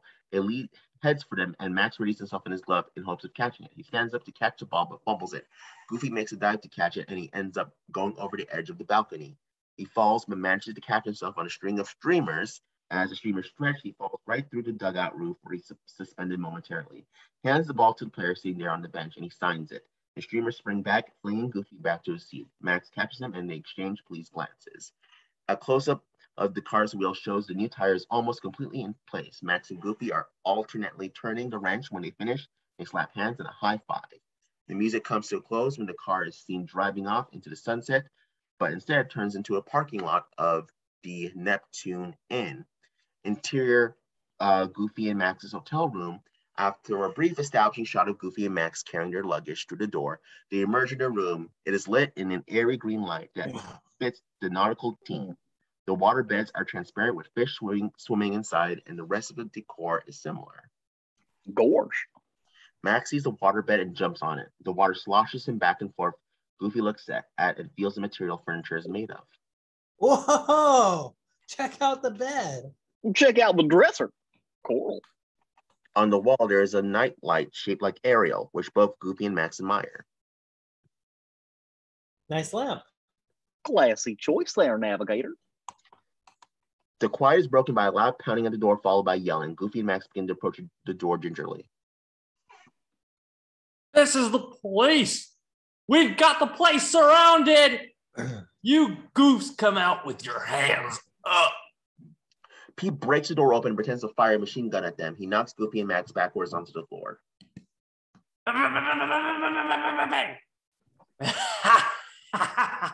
You should have seen the look on your face. Goofy looks at Max and tries to pretend that he wasn't frightened, but Max doesn't believe it. You really had him fooled, Pete. Me? You jumped out of your skin. Goofy and Max begin shoving and punching each other playfully.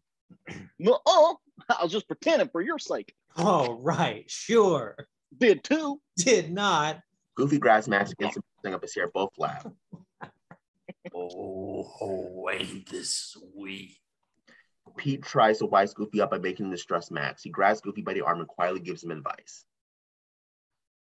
Don't let him fool you with that buddy act now under your thumb. He releases Goofy, who is looking more and more concerned. So, since we're all palsy-walsy here, how about let me hook up the RV? Pete grabs Goofy around his shoulders again. Well, oh, it's just a tiny little extension cord. You'll hardly even notice it. Goofy relents, so Pete calls PJ to bring the hookup. oh, okay. Great! PJ! PJ appears in the doorway, straining under the weight of a huge multi-part tube. Pete points him toward the room, instructing him to hook it up. Goofy and Max stand speechless and wide-eyed at the sight. Hey, Goof, why don't you order us a pizza? This might take a while. Interior Goofy and Max's hotel room. The scene switches to an exterior shot of the inn to indicate the passage of time. And we see the interior of the room again. Max and PJ are sitting on the bed and floor, respectively, talking. Goofy enters in a swimsuit and carrying a pizza for them to eat. No, Here you go, kids. I'm gonna go check out the hot tub. Oh, okay, sir. All right. Goofy leaves the room as Max and PJ start eating. I can't believe you, man. What are making your dad fall for a stupid idea like that? It wasn't stupid. While they are talking, Pete begins to enter the room to talk to them. He hears what they are talking about and decides to stay outside and eavesdrop on their conversation. Come on, it was really stupid. Changing the map. I didn't know what I was doing. All right. I panicked. Exterior hot tub. The hot tub is surrounded by a high fence topped with flaming torches and various plants. Goofy eases himself into the steaming water. A softy green glow similar to the one in the room shines from the water. He begins to relax and sinks under the surface of the water. After a few moments, a large figure appears above him. He sits up and sees Pete standing above him in a small, tight pink swimsuit. Taking a break from the MTV generation, huh? I can't blame you. Pete gets in water and much of it splashes out at the edges. People are always putting too much water in these things. So, yeah. You and your son seem to be getting along just hunky-dory, huh? Well, yeah, it's been great. You know, it's funny, but none of your techniques worked for me. The harder I tried, the worse it got. Once I eased up, things just clicked. Goofy gets up and moves towards Pete. He sits on the stairs near the handrail and begins to relax, sinking back into the water. Oh, that's swell. So, no problems then, huh? Not a one. Goofy begins to relax again, but grabs attention by telling him about the map. I just hate to be the bearer of bad news, but Goofy sits back up again nervously. What is it, Pete? your kid's duping you. What do you mean? Well, I had the little mutant telling PJ. I heard him. He said he changed the map so that you're heading straight for LA, pal. What? Oh, you tried. Goofy is just a bad kid. That's all. I don't believe you. What? I don't believe you, Pete. Goofy gets out of the hot tub and begins heading toward the room. Well, hey, don't take my word for it. Check your map. I don't need to check the map. I trust my son. He begins to turn away, but decides to tell Pete what he thinks. You know, maybe Max isn't all the things that you think a son should be, but he loves me. Hey, my son respects me. Yeah. Check the map, Goof. Interior Goofy's car. Goofy walks away from the hot tub slowly. He approaches a car in the room and gets in the car. He opens the door. The green glow momentarily succumbs to the bright white light from the car's dome light. He shuts it again and the green glow returns. He sits in the driver's seat and begins reaching for the glove compartment to check the map. He decides not to do it and hits the steering wheel in frustration.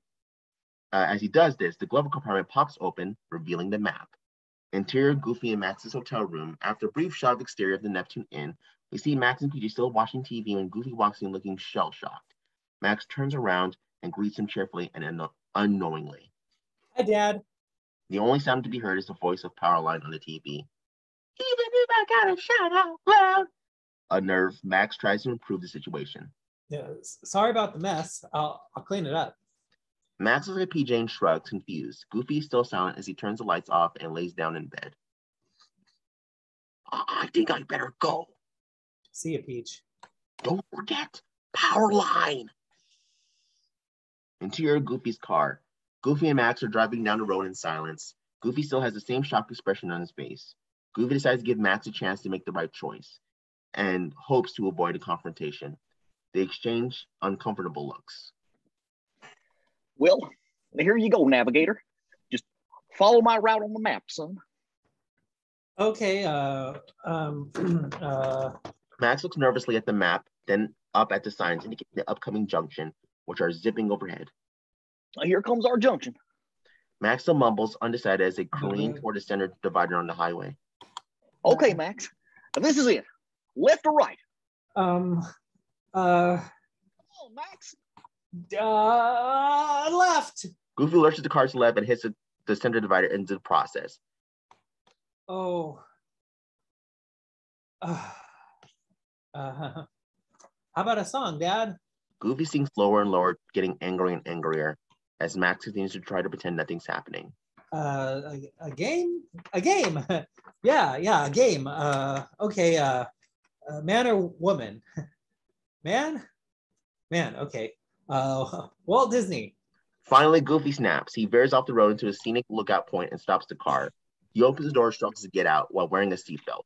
He releases it and storms away and begins to look out over the edge. Max decides to try to make amends and approaches Goofy. Dad, listen. About my directions. Goofy turns away twice, refusing to acknowledge him. Can you listen to me? I gotta tell you something, Dad. Why bother? Probably too stupid to understand anyway, right? Forget it. Max walks back to the car, kicks the tire angrily, then leans against the rear bumper. After a moment, the car rolls out from behind him and he falls to the ground with a thud. He looks back to see what happened and realizes that the car is rolling away. Oh, hey, the car. What? Now you want to drive too? No, Dad, the car. Look. Both of them begin running after the car frantically. Now, Max. I didn't do anything, Dad. I only touched it. The car passes under a low-hanging rock formation and all their luggage is knocked out. A skateboard flies off and lands on the road in front of Goofy, who inadvertently steps on it. Max jumps on the back of the board and rides it with him. They zip back and forth, trying to get around the side of the car. You locked it. Goofy grabs onto the driver's side of the car and tries to open the door, but it's locked. I locked it. It's your door. You locked it. Max leaves Goofy hanging on and manages to get to the passenger side door, opens it and gets in the car. He unlocks the driver's side door and it opens, swinging Goofy out over the canyon. Max pulls the door shut again and opens the window for Goofy to get through. Well, you distracted me. Whoa! Max pulls Goofy into the car up to his waist and he looses his pants. You should have put the brake on. Put it on yourself. Goofy grabs the brake lever and pulls it to stop the car, but it breaks off in his hand. See? You ruin everything. The car slides out onto the guide rail and hangs over the canyon. You ruined the vacation. I ruined it. The guide rail lets loose and the car gets launched onto the air. It bounces off to several rock formations while Max continues to argue with Goofy, bouncing them both around the car's interior.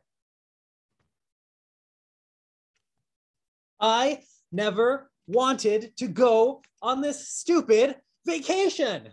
The car bounces off the last rock formation and plummets a long way before landing in the river below. Exterior, car in churning river. Now look where you got us, Dad. Where I got us? They both struggle to get back on the car. Goofy boosts Max up onto his roof. You should have let me stay at home. Max helps pull Goofy onto the roof. Why? So you'd end up in prison? Prison? What are you talking about? The car bounces and spins wildly through a series of rapids. Your principal called me. You even lied to me. I had to. You were ruining my life. I'm trying to take my boy fishing, okay? I'm not your little boy anymore. I've grown up. I've got my own life now. I wanted to be a part of it. The car slides over a small waterfall into calm water. The car stops bobbing and the sun begins to shining on them. How big you get. You'll always be my son. Goofy and Max sit with their backs to each other in silence. As the car continues to float gently through the canyon, birds fly overhead and soft music begins. Max breaks the silence with the song, Nobody Else But You. There are times you drive me, shall we say, bananas. And your mind is missing, no offense, a screw. None taken. Still, whatever mess I land in, who is always understanding. Nobody else but you. Oh, your moodiness is now and then bewildering, and your values may be, so to speak, askew. Gesundheit. Thanks. But who deserves a hero's trophy as we face each catastrophe? Nobody else but you. No. Nobody else but you. It's just our luck. We're stuck together. Nobody else but you. It's crazy enough to believe we'll come through. So your jokes are all, let's face it, prehistoric. And your music sounds like monkeys in a zoo. But when life becomes distressing, who will I be SOSing? If you're having trouble guessing, here's a clue. Though he seems intoxicated, he's just highly animated, and he's nobody else but nobody else but you. We've turned into a true blue duo. Hard times we've had a few. Like we're thrown in the drink. Like we're tossed out of town. But when I start to sink, I'd rather go down with nobody else. But why? Oh, you. Oh, Dad. Exterior, calm car and calm river. Anyway, I figure she's never gonna want to talk to me again, much less go out with me.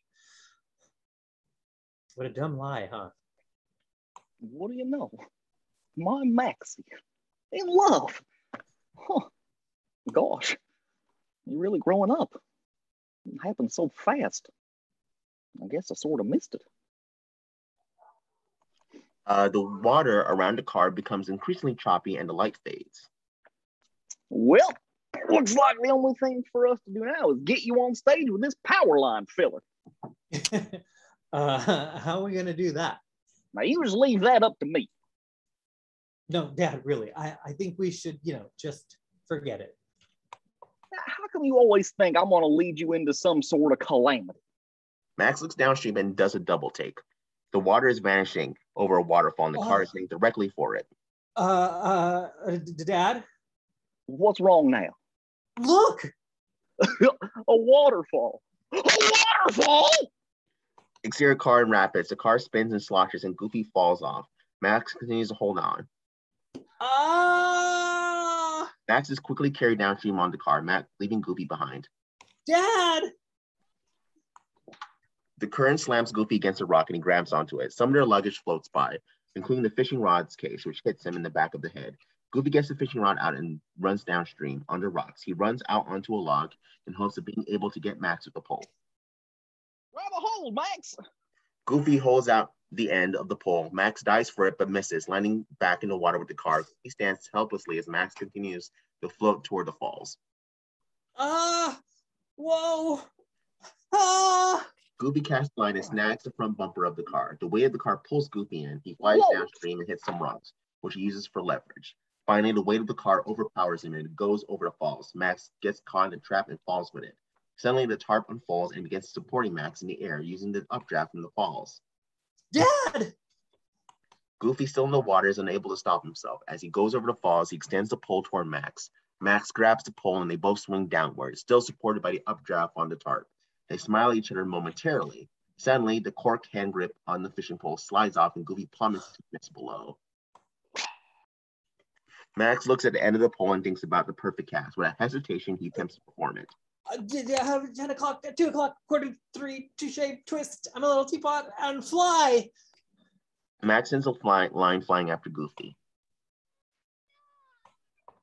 The line is still loose and continuing to drop. Max's face falls and realizes it hasn't caught.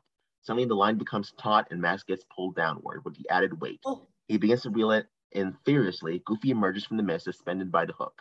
Ah, ah.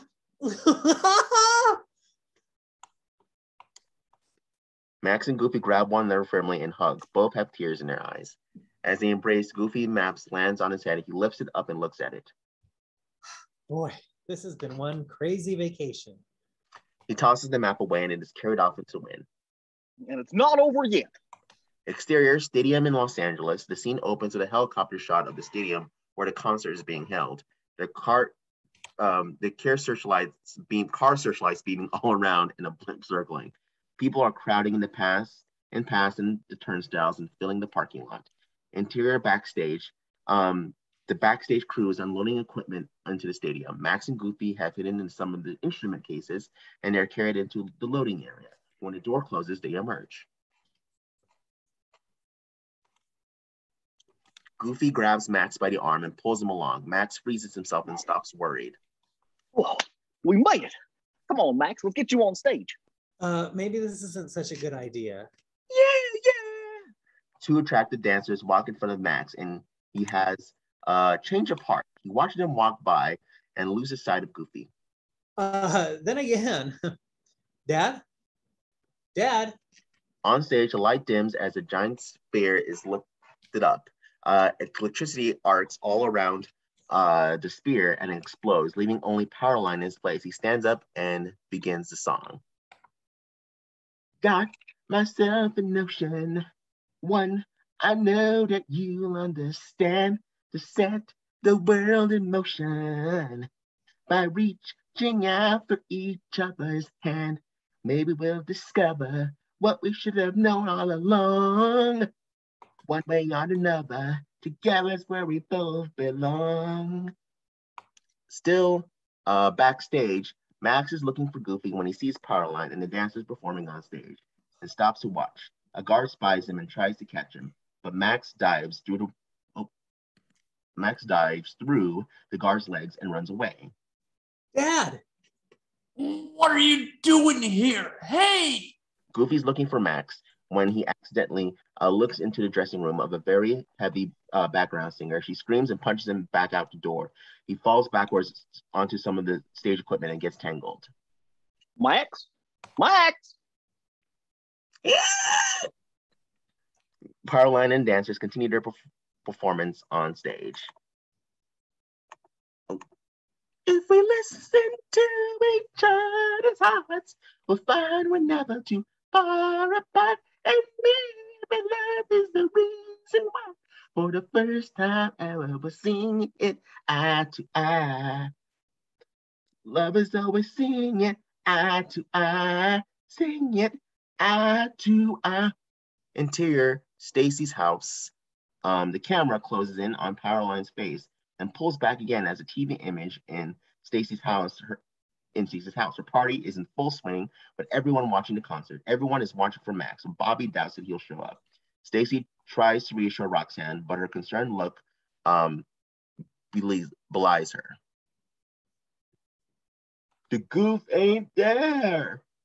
Don't worry, he'll be there. Lovers always sing it, eye to eye. We're singing it, eye to eye. Interior backstage, the guard in pursuit of Max makes a lunge and misses. Max grabs onto a lighting scaffold that is being lifted into position. Goofy, trapped inside another of the pyrotechnic spears, is being lifted onto the stage, and spear arcs and explodes like power lines, and Goofy is sent flying onto the stage. He lands on stage beside Powerline with the tip of his hair still flaming.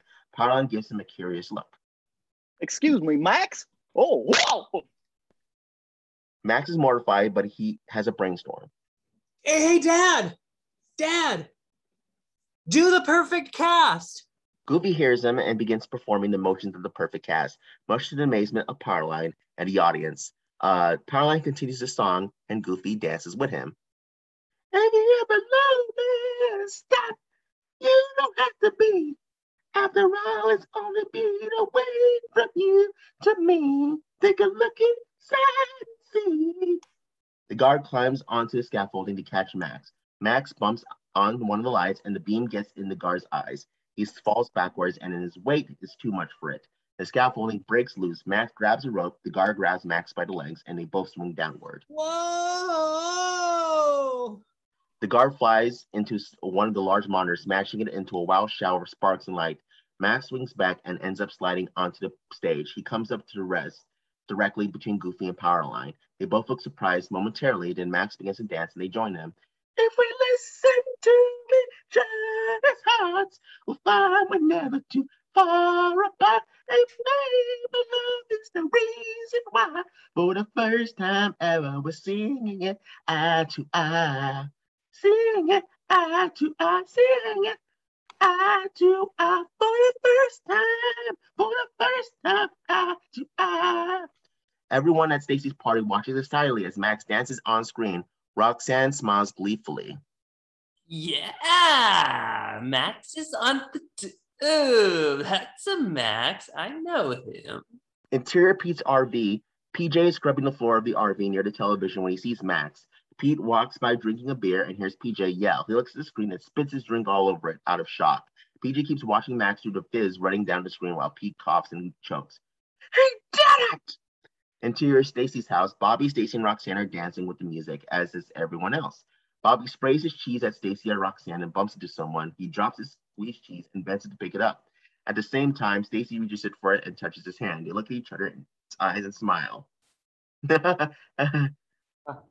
Interior on stage. The song ends to a round of applause. The applause slowly fades into the next scene, back on Roxanne Street. Interior Goofy's car. The car is approaching Roxanne's house slowly. It is dented, crushed, smoking, and has no doors. You're doing the right thing, son. Yeah, I know, but she'll probably never want to talk to me again. Well, if she doesn't, maybe she's just not the one for you. That's what I'm afraid of. Interior Roxanne's front porch. Max rings the doorbell and is met by Roxanne's father wearing a bath towel.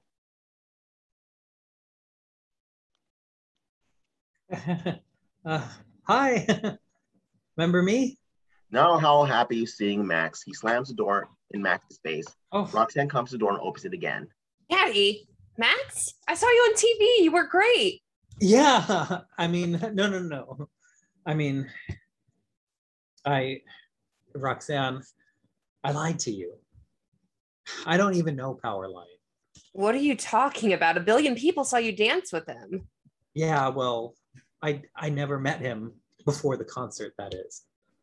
Max walks over to the banister and picks a flower from a nearby bush. You mean that story about Powerline and your dad? Why would you make up something like that? I don't know. I guess I just wanted you to like me. I already liked you, Max.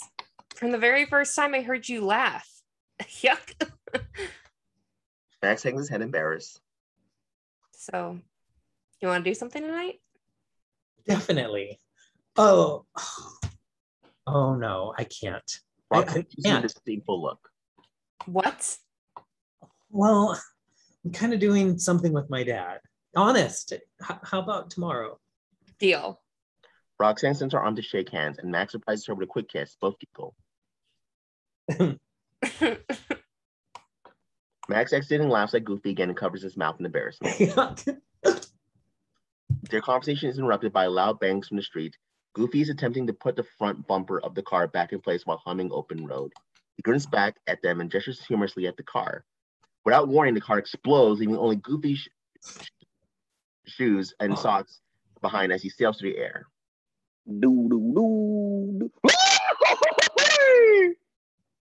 Roxanne and Max cringe simultaneously as Max crashes through the roof on Roxanne's porch. Max smiles and introduces them. Roxanne, I'd like you to meet my dad. Roxanne smiles and Goofy kisses her hand. Enchanté, mademoiselle. They all giggle as the camera pans up and past the house, the trees, and into the clouds. The screen goes black abruptly as Eye to Eye begins and the credits roll. The end. All right. Awesome. Thank you all for watching this reading of a Goofy movie, and we'll see y'all next time. Bye-bye.